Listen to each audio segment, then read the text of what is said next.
Idea జీవితాన్ని మార్చేస్తుందో లేదో గాని మోడీ సరికొత్త ఆలోచన మాత్రం దేశాన్ని మార్చేయబోతుంది. పన్ను ఎగవేతదారులను ఇట్టే పట్టేసేందుకు కొత్త ఆయుధాన్ని బయటకు తీశారు. ఈ ఐడియాతో దేశం మొత్తం ఔరా అని ఆశ్చర్యపోతుంది. ప్రపంచంలోని ఏ దేశానికి రాని ఆలోచన మన అధికారులకు రావడం చాలా గర్వంగా ఉందంటున్నారు ఆర్థిక నిపుణులు. మీరు చెల్లిస్తున్న పన్ను మీ సోషల్ మీడియా బ్యాలెన్స్ అయితే ఓకే, లేకపోతే మీ పని గోవిందా. వింతగా ఉన్నా ఇది అక్షరాల నిజం కాబోతుంది. దీనికోసం 1000 కోట్ల రూపాయల బడ్జెట్ కూడా రెడీ అవుతోంది. మీరు ఇన్కమ్ ట్యాక్స్ రిటర్న్ దాఖలు చేశారా? అయితే ఓకే, హ్యాపీ అని రిలాక్స్ కావద్దు. ఎందుకంటే మీ ఫేస్బుక్, ట్విట్టర్, ఇన్స్టాగ్రామ్ కూడా సరిపోవాలి. ఈ రెండింటికి తేడా వస్తే మళ్లీ నోటీసులు వస్తాయి. అదెలాగంటే, నేను కారు కొనుక్కున్నాను, మా ఇల్లు చూడండి ఎంత బాగుందో, నా కొత్త డ్రెస్సులు బాగున్నాయా, నా వాచి చూశారు, ₹1,00,000, నా ఫారిన్ టూర్ విశేషాలు ఇవి. ఇలా తమ ఆర్భాటాలను ఎంతో సంతోషంగా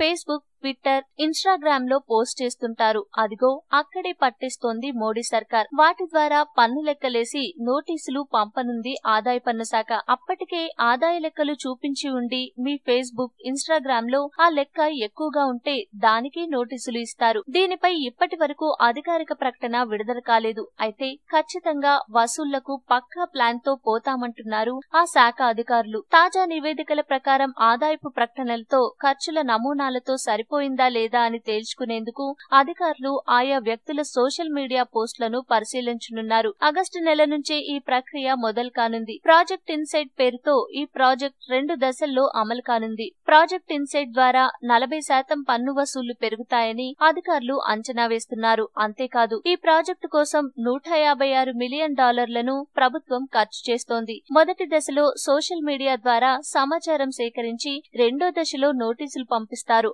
అలా పన్ను వసూలు చేస్తారు అధికారులు. ఈ వీడియో మీకు నచ్చితే లైక్ చేయండి, అందరికీ షేర్ చేయండి, కానీ సబ్స్క్రైబ్ చేయడం మాత్రం మర్చిపోకండి.